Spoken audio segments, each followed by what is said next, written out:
Basic logic gate. That means here we are going to form some truth tables which are based on their input values. That means this is focused on two values, keeping two values in focus that you can see for each gate. First of all, we are going to understand AND. You can see the table. AND gate, there are two inputs, just A and B. They're just two inputs. You can see that they are just two inputs, right? So you can see that these are the two inputs, A and B, right? This is A and this is B. So you can see this. So A equals to 0, A and B will be 0 until all the values are 1.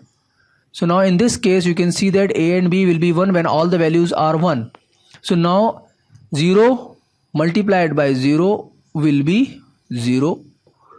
0 multiplied by 1 will be 0, and then 1 multiplied by 0 will be 0, and only the last case, as the multiplication rule applies here, you can see that only 1 multiplied by 1, that means 1 multiplied by 1 equals to 1.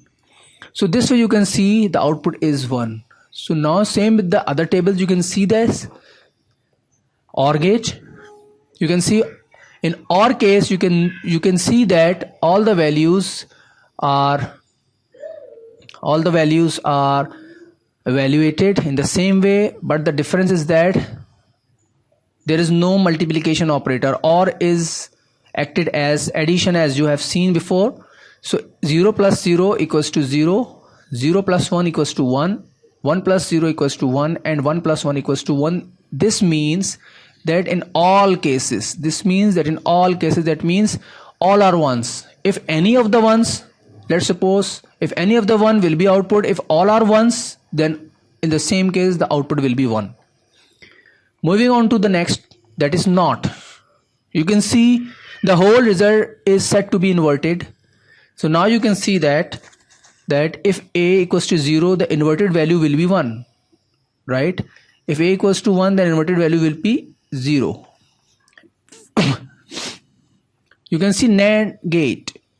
In NAND operator you can see the AND, the reverse of AND. That means all the zeros become 1. You can see, because you are inverting the values, that is why. And 1 multiplied by 1 will be 0.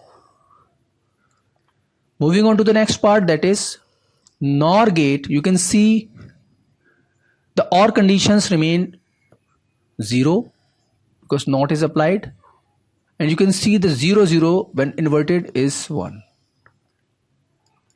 Now moving on to the next, that is XOR gate.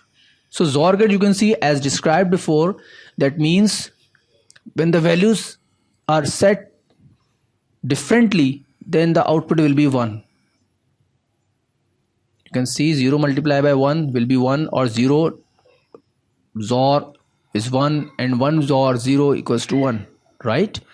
And same condition remains 0, you can see here, and this is here. And the last one is the XNOR gate. XNOR gate basically functions for same values. Now same values, when it remained XNOR, you can see the 1 is produced. When they are different, 0. You can see the difference of XOR and XNOR gate. And 1 multiplied by 1, then when they are same, you can see the output is produced. So these are the truth tables for all these gates we are going to study. So